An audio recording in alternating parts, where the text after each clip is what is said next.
a little bit later. So next slide, Royetta.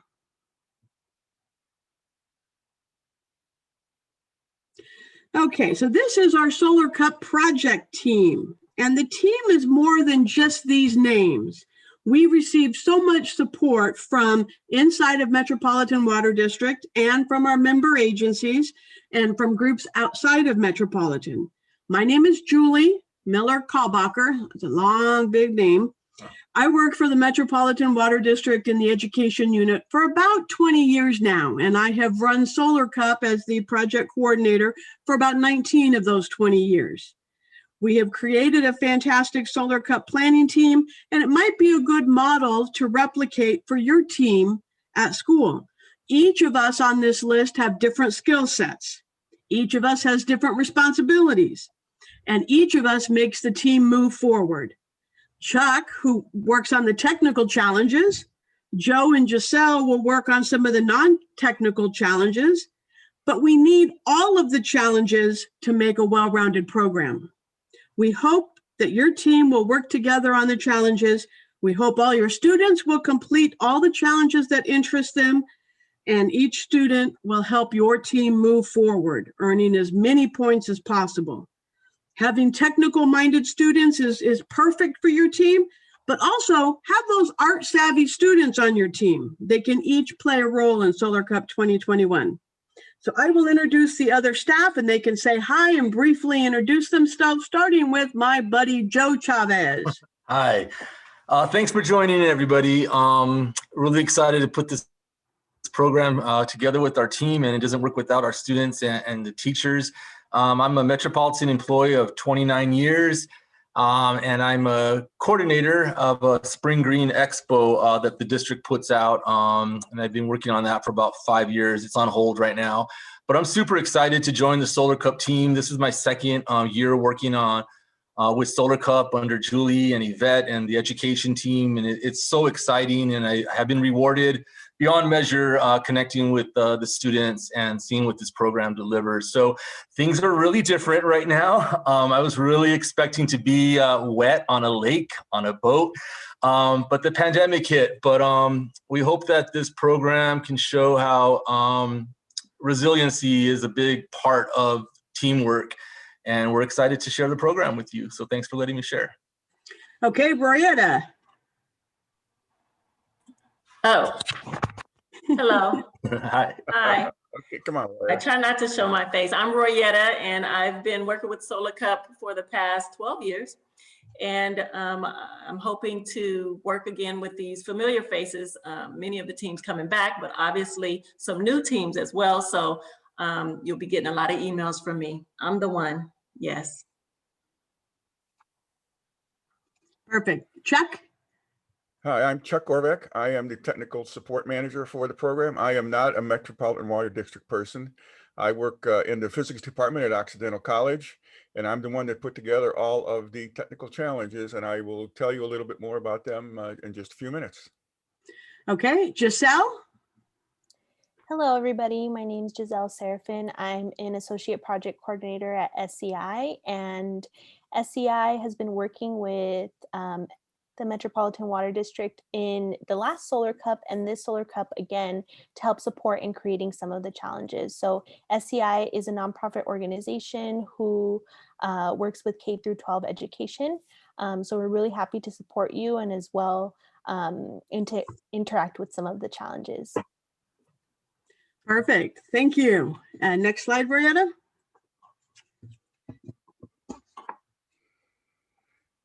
And sometimes our coordination is a little bit slower. There it is. So this is who Metropolitan is. Let me try to briefly explain who Metropolitan is and why we are sponsoring this STEAM program. Metropolitan Water District is the sponsor of Solar Cup. Metropolitan imports water from the Colorado River and Northern California to supplement the local supplies. It helps its members develop increased water conservation, recycling, storage, and other resource management programs. There are 26 shaded areas on that map. Each shaded area represents one of our member agencies. Our service area covers from Ventura County down to San Diego County. We go east to Riverside and San Bernardino counties. And then towards the middle of the map, we have Orange County and LA County. As you can imagine, with moving water, working on water conservation and recycling projects, employees at MWD, Metropolitan Water District, work in STEAM-related fields. Solar Cup also exposes students to water utilities as a career. Next one, Mariana.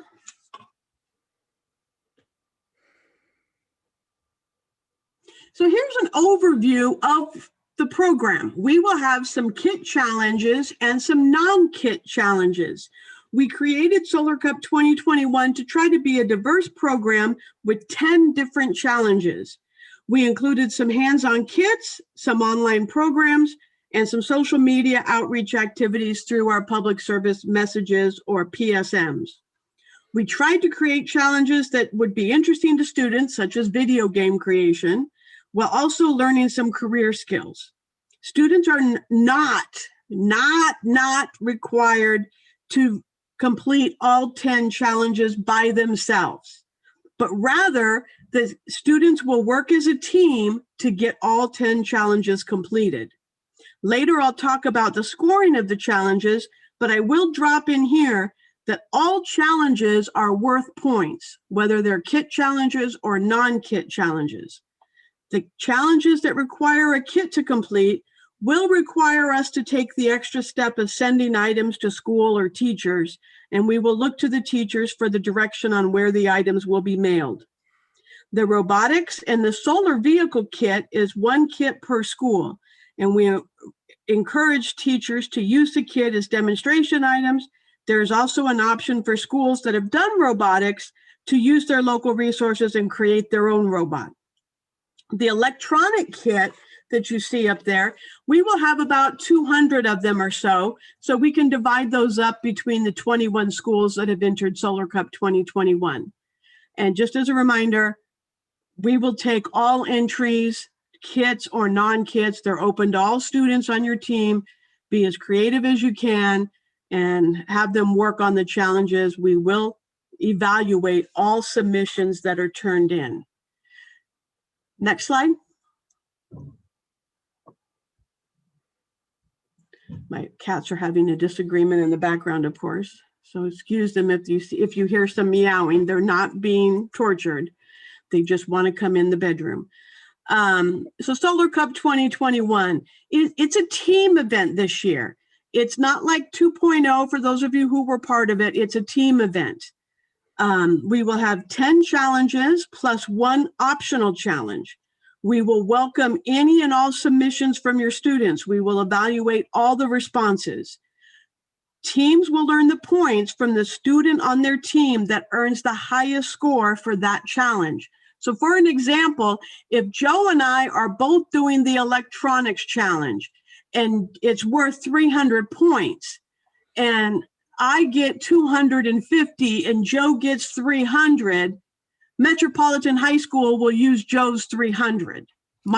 I'll still get my points. I'll still see what I got right and wrong, but the team will earn Joe's points because that's the highest point. The optional challenge is the Unreal Engine challenge. It's optional because it does require a laptop that all students may not have. We've also created social media activities as part of each challenge, and they are also optional. Teams can choose to do these social media activities or not. The scores for the optional challenges and the optional social media activities will be kept separately and not added to the final score. We will tally all the optional points at the end of the program, and we will recognize the teams with the highest score in those 2 categories, the optional challenge and optional social media. Now, as you can see on the slide, we do have 2 divisions in Solar Cup 2021, and it's not our usual rookie and veteran. That's so 2020. This year, our divisions are based on time commitment. And you will see when we post the first challenge tomorrow, We will give you time to look over the challenge and for the team to make the decision which division they would like to be in. The greater time commitment has a few extra steps on each challenge than the lesser time commitment has. And Chuck is going to talk a little bit more about the divisions in his section. Next slide. And yes, the slides will become available. I will share them. I've talked enough, so let's move it over to the actual challenges. So now we have Tech Talk with Chuck. All right, thanks, Julie. You can go on to the next slide and we'll get started here. Okay, so we have 6 technical challenges and they were all developed by most of them by myself, but I had the help of some Occidental College student. And then Julie took them all and put them in a common format so that it kind of makes sense from a scoring standpoint. Every challenge will be scored separately, like Julie said. You can work on one challenge, you can work on all 10. It's up to the team to decide how you want to break this up. Our focus this year was to get the kids out from behind the keyboard and give them something to do with their hands. And it's kind of modeled on some of the labs that we do at Occidental College, where we are sending out kits to all our kids this semester, and they're doing the labs at home. And that's what we decided to do here. The game development is probably our most complex challenge that we have, and it is the biggest time sink for your kids. So we decided to break it up to a very minimal time commitment, a greater time commitment. But regardless of which one the kids choose, they're going to be learning some very important skills if they want to do this for a living. A lot of students want to get into computer gaming, but they don't really know how to get into it. And our Blender challenge and our Unreal Engine challenge will give them a good introduction, a very solid foundation to get into that as a career. So next. Okay, so here are the 6 challenges that we have. The first one is our Blender challenge. The students will be building a 3D computer game using the Blender, which is an open source 3D animation and graphics package. And as Julie mentioned, if the kids have a Chromebook or a PC, an older PC that doesn't have a lot of power, we have come up with an alternate challenge using an Onshape. It's an online 3D CAD package. The Blender then works in conjunction with the Unreal Game Engine. Unreal is a kind of not an industry standard, but certainly a high-end graphics package.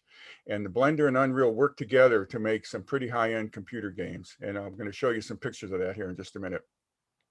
The robotics challenge, the kids actually build a robot from a kit and then they program it. The electronics challenge is very similar to what we did in our in-person web challenges for the Solar Cup for the past years. And we're going to send a kid, this is one of our kit things along with the robotics, where we're actually going to send them a multimeter and a bunch of stuff we'll show you here in just a minute. The solar panel challenge, we're going to send them a solar panel and they're going to take some measurements and draw some graphs. And the electronic circuits, they can do some of this online and some of it they're going to do in person, building circuits and measuring voltage and current. So it's a pretty exciting challenges. Next. Okay, so here is the picture of a screenshot I took while I was developing the Blender game. Again, Blender is a free download from the internet. You see a car there sitting on a racetrack with a little starting gate with some green lights, and on the right-hand side, there are some grandstands. I'm going to show the kids how to make all of these things themselves. And I'm also going to give them the file that I used or I developed while I was building this game, so they can run my game for the minimum time commitment and maybe just change the color of the grass or the color of the car or something very basic. For the greater time challenge, then they can do a little bit more extensive kind of changes and build their own tracks and things and earn more points. So Blender is a industry standard kind of a package. I've been using it for about 25 years, and I can tell you that the skills that you will build using this software, if you want to do this type of thing as a career, this is an unbelievably good foundation for that. So that is the Blender challenge. Next.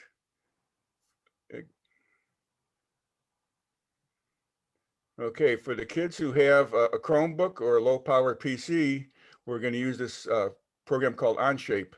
They're going to follow some tutorials. I forgot to mention, we have some video tutorials, a bunch of them, to support that Blender game development in the beginning. They're not just going to be going from a script. We have some videos that are going to be up on the website that are going to explain how to do all that. And we do the same with the Onshape challenge. They're going to build this little thing that you see on the screen here and learn some 3D CAD skills. And then they're going to take those skills and use it to build their own little 3D kind of anime or 3D model that they come up with on their own. It's completely up to them as to what they build. And this is again, it's an industry standard kind of a package. So these are very good skills for learning parametric 3D modeling. Next. Okay, the Unreal Engine is in kind of an industry standard 3D game building package. They used it to build a very popular 3D game that's popular now called Fortnite. It's also used to make some virtual reality games. There's a very popular one called Robo Recall that's out there right now, and they both use the Unreal Engine to build those games. This is something that you put on your resume if you know this, and it will get you a job. And when you go into this industry, one of the important things is to build up a portfolio of what you've done. And this will be a very good first step for the kids to build a portfolio if they want to go into this industry. And it works hand in hand with the Blender too. Blender is mostly used to build the assets, the little pieces that go in there, the cars and the grandstands and those kind of things. And then you put those all together in Unreal Engine to make a game. I will tell you that this is a real addictive piece of software. It's very easy to go down the rabbit hole and spend a lot of time on it. So I think that's one of the things that as a teacher, you need to really focus on getting the kids excited about it, but don't let them get carried away. They start neglecting their schoolwork. It could be a problem. But it's a very, very cool piece of software. But it is a big download. It's about 12 gigabyte download. And it's a pretty sophisticated piece of software. And you've already gone to the next challenge. Okay. Here's a picture of the robot. I think that's your way of telling me to hurry up. This is the little robot that they build from a kit. It uses a programming language. You can see beneath the robot there is a computer language. It's not really a language, but it's called Blockly. That was invented by Google many years ago. Some people call it Scratch, which is basically the same thing. If they're interested in going beyond that for experienced programmers, they can use either Python or C. And we have them build the robot and then run it around a little figure-8 course that kind of comes built into the robot. And then they can also then program it using either Python or this Blockly language here to make it spell out the name of the school or something. It's kind of up to them what they use as the additional, the greater time commitment part of the thing to prove that they know how to program the robot. Next.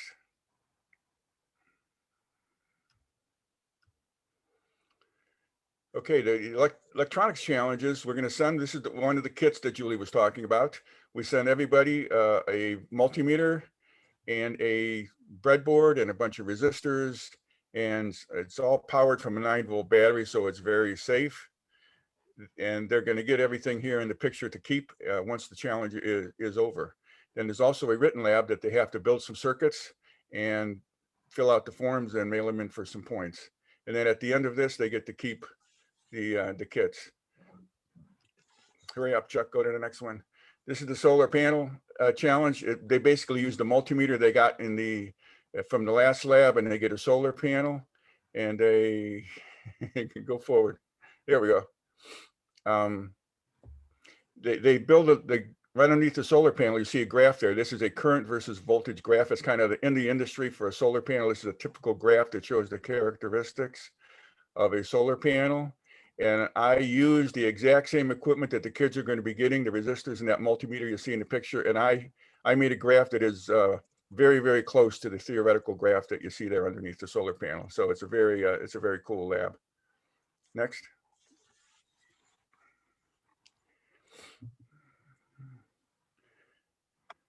Next slide. Okay, it's coming there. Okay, the third challenge is they build some circuits, and you see a picture here. In particular, they build a LED circuit. They have to do a little Ohm's law, a little math, and light up the little LED. The little triangle that you see there with the little arrows going away from it is a schematic symbol of an LED. And if they don't get the resistor right, they burn out the LED, but there's plenty of them in the kit if they happen to do that, but there's no reason why they should. And then they measure the voltage and the current using the multimeter. And again, there's videos up on the internet that they will be up on the internet that show them how to do all this stuff. Next.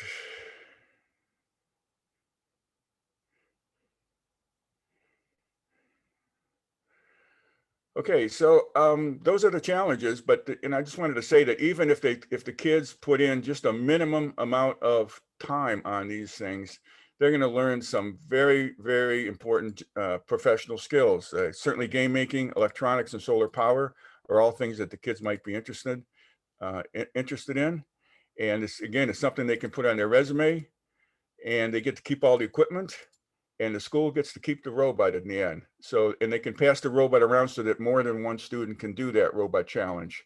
It should only take them a few hours, or 1 hour really, to put the robot together, and then a few hours to program it. It's really kind of straightforward. So they, okay, you're going on to the next slide already. They will get a good chance to program the robot in the higher level language, and they can learn some extra points. So yeah, here's the time breakdown. Roughly minimum is 1 to 2 hours. The greater is 3 to 4 hours. The Blender game challenge is 12 hours. I kind of estimate it's a little bit higher.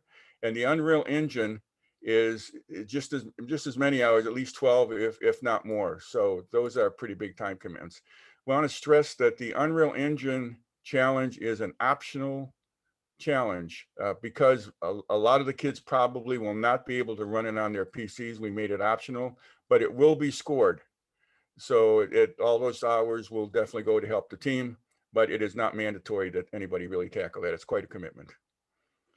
So those are the technical challenges that I have. Okay, so we have a few questions for you, Chuck. Okay. Lee Porter is asking if they have access to Autodesk Inventor, can they use that for CAD? Sure, yeah. If the kids have something that they're already using, then absolutely they can use whatever they want. And if they need to let us know, because it might be a little difficult for them to build that exact model that we're asking them to build. So if they're using a different CAD package, it might be straightforward to do that. It might be a bit of a problem. So just let us know what you're doing if it's a problem, and we'll come up with some variation of that challenge. Okay, second question from Luis is going off of that, can they use alternative software like Unity for the video game challenge? Absolutely. If they want to use Unity, it is just as popular as Unreal. The way we're structuring the game, it's very loose. We're giving them some broad outlines because it's such a time commitment. We want them to do something that they're really, really interested in. So if they want to use any other game engine that's out there, they can certainly do that. And those two are certainly the most popular. But there are 20 or 30 different game engines out there, and they can use any other one that they want. Okay, and Lee, I will answer your question. How are the challenges turned in? I will answer that towards the end, but they will be emailed to me at jamiller@mwdh20.com. That email will show up later. And there will be some challenges that have to actually be put in a school folder. And the challenge will give the students direction on how to get access to that folder, because some of the challenges responses will be very large. So they have to upload it to a folder I have created for the school. So we will cover that in a few slides. But Rowena, let's time for a poll. Let's see who's online. We're going to lose Chuck in a few minutes because he actually has an online lab to teach at Occidental. So let's see who's online with us, Rowena. Let's do that poll. And if everybody can select their category and vote. Yeah, I like voting. I vote more, early and often is my philosophy. So everybody put your vote in. I'm gonna vote for that one. And so once Rayetta gets the poll results, we will turn it over to Giselle from SEI.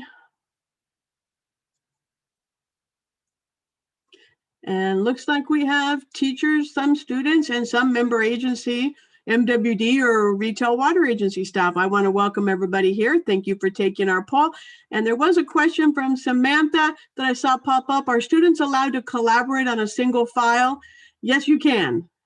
We'll work with you any which way you want to do it. If you want to collaborate virtually on a small file, and we do have one school who's back in session, so obviously their rules will be a little bit different because the kids are back at school.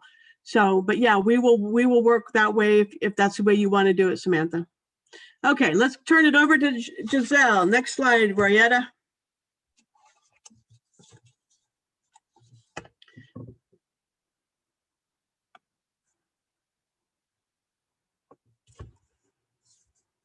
There they are. Okay, so SEI, like Chuck at Occidental, has also been creating challenges. And we will be creating 3 challenges for the students to participate in. One will be hosting a career webinar so that students can interact with professionals on the field to talk about their career pathways and also reflect a little bit about their goals. We will also be creating a PSM challenge, so a challenge where students will be able to interact with their community. And then we will be creating an electric vehicle challenge with a little solar car kit. Next slide, please.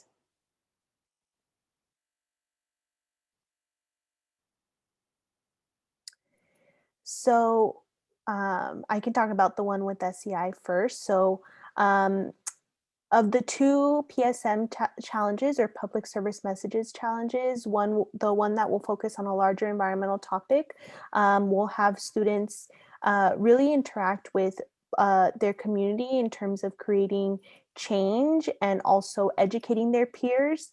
And a huge part of that is going to be through social media and campaigning. So students will really have to engage and post and share everything that they're learning throughout the Solar Cup Challenge for a larger environmental topic that they're passionate about.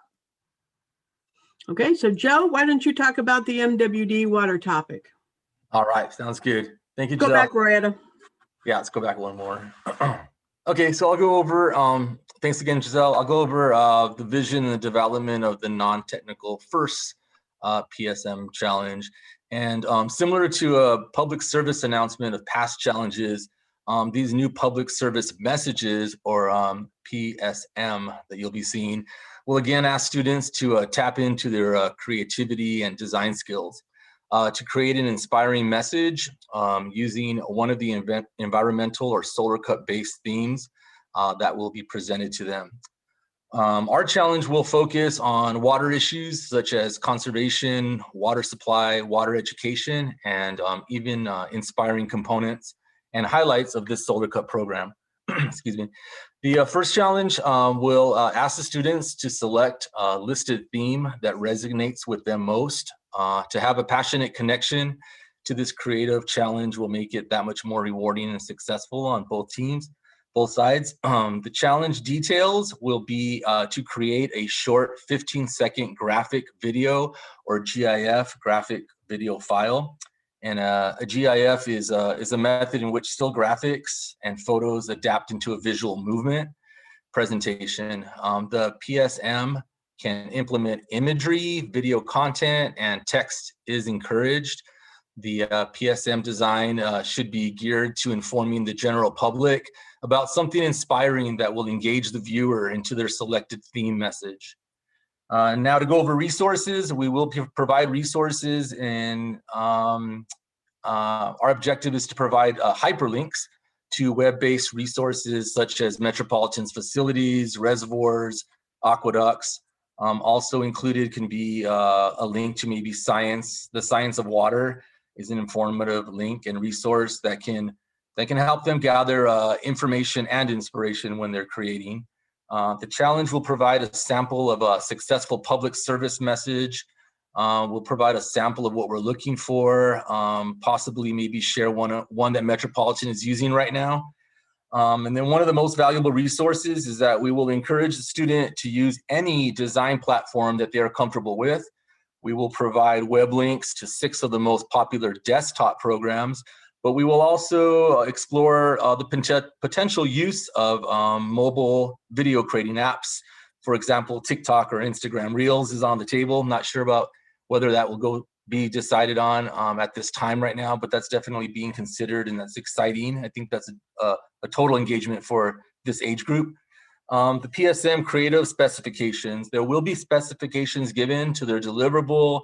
We're looking for something that will utilize the standard social media dimensions.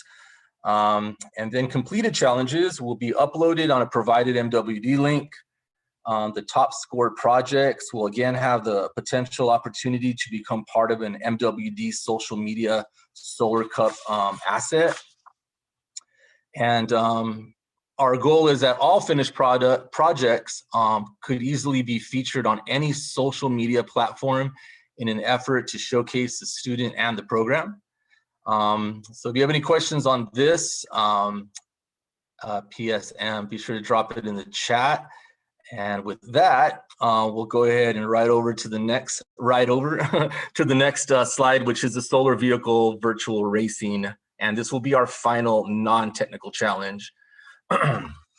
Thank you. All right, so this is called the Solar Car Challenge, or Solar Car Race Challenge. Again, this is our final non-technical challenge, and the vision of this challenge will utilize the solar vehicles that were built for the SEI vehicle challenge, and this is to create a timed event. When our Solar Cup team met early on in the creation of these challenges, one of the most sought after requests from last year's debriefing was the overwhelming desire to have a competition aspect return to the program. Though we cannot race our solar-powered hulls on a lake, we can virtually race completed solar-powered cars. That's the idea behind this challenge. The idea is that our program would provide schools a course length to set up.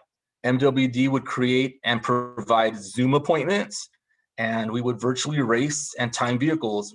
And just like that, we would have a racing element back into Solar Cup 2021.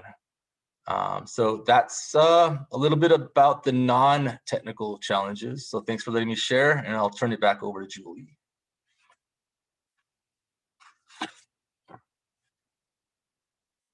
I'm talking to myself again. I'm the best audience for myself. Next slide, Brianna. So now we have some technical challenges and we have some non-technical challenges. Let's wrap up with some more program details, like how they're going to be scored, how you turn them in, some of that information. Next slide, Royetta.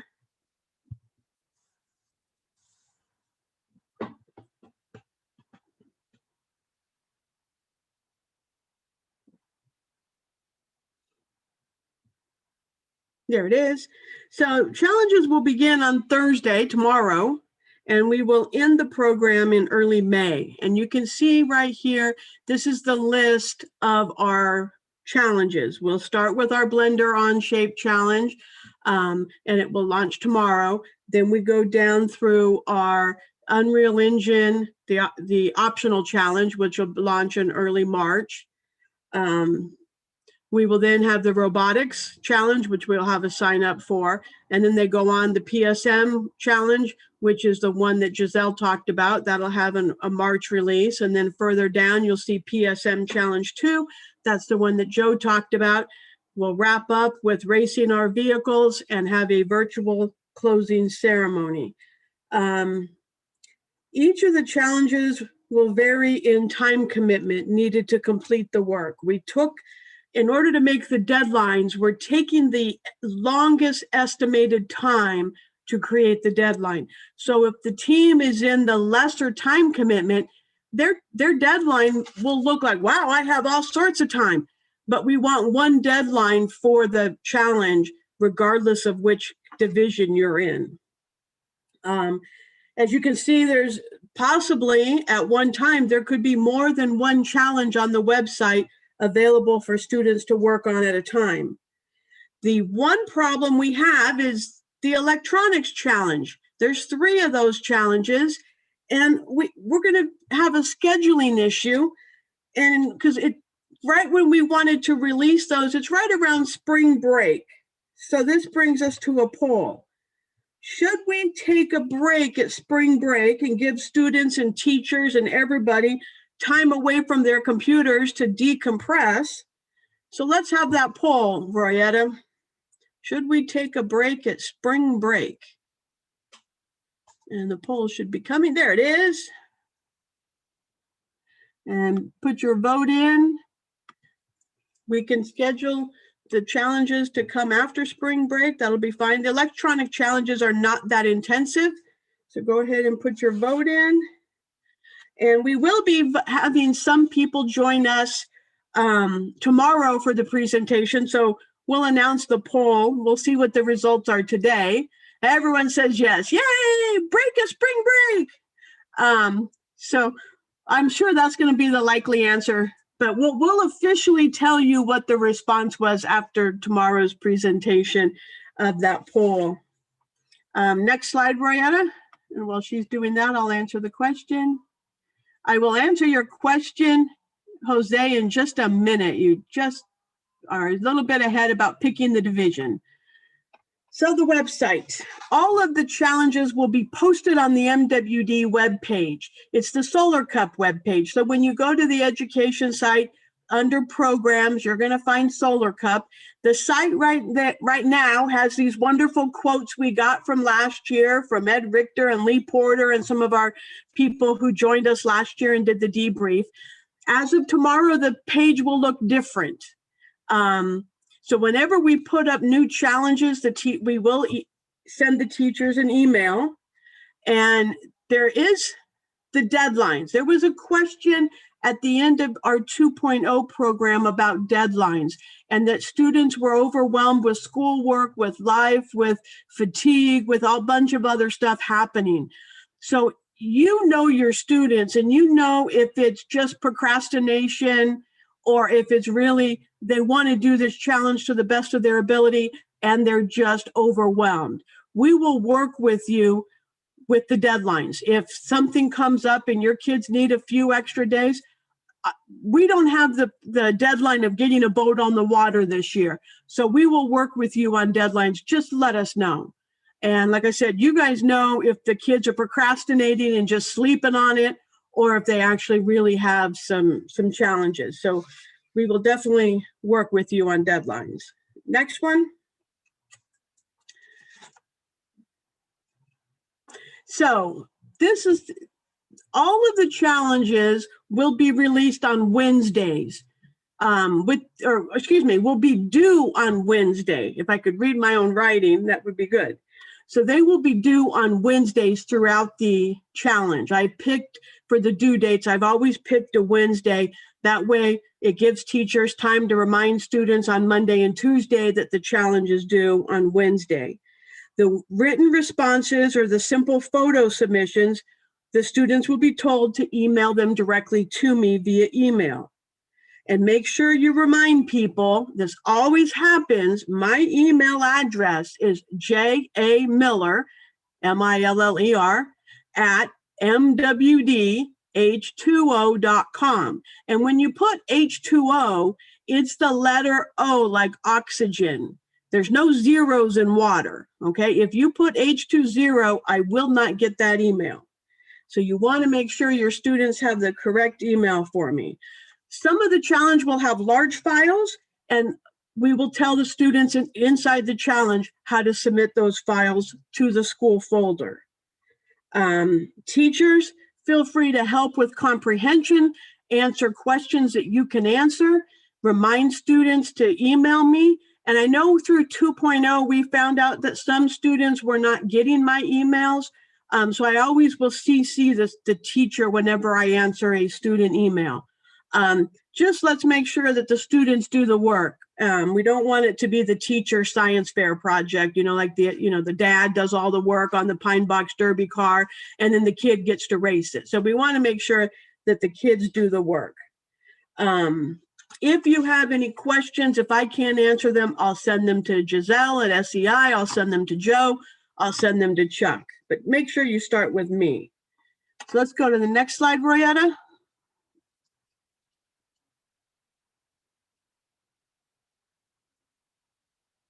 And we have scoring. So each challenge, every challenge will have points attached to the different activities that are part of that challenge. We will evaluate all the work that is turned in. Points will be earned by the student on the team that earns the highest point for that challenge. Each challenge, tech or non-technical, whether it's a technical challenge or a non-technical, is worth points. So everything is worth points. We hope each team will submit responses for each of the challenges. There is no limit to the number of responses you can submit. We have some categories that the points will be held separate from the overall score. The social media or documented section of each challenge is optional. Students can earn points for helping us create social media assets by showing them working on the challenge. When we went online last year, we had some fantastic work showing up on Twitter by the different teams.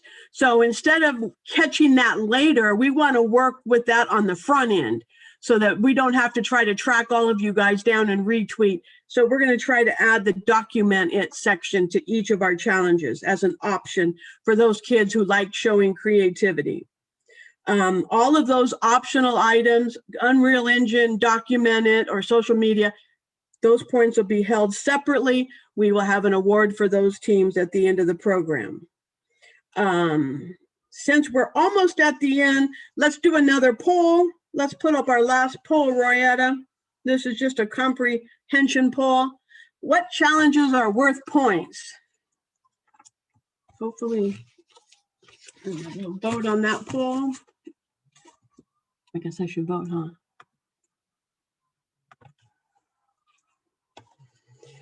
And before we leave this slide, I have it kind of at the bottom. Remind students that they are to do the work for the division that the team is in. Greater time commitment or lesser time commitment. And there, yay, everybody got that, yay, very good, thank you. Good job on the poll. The division doesn't change by student.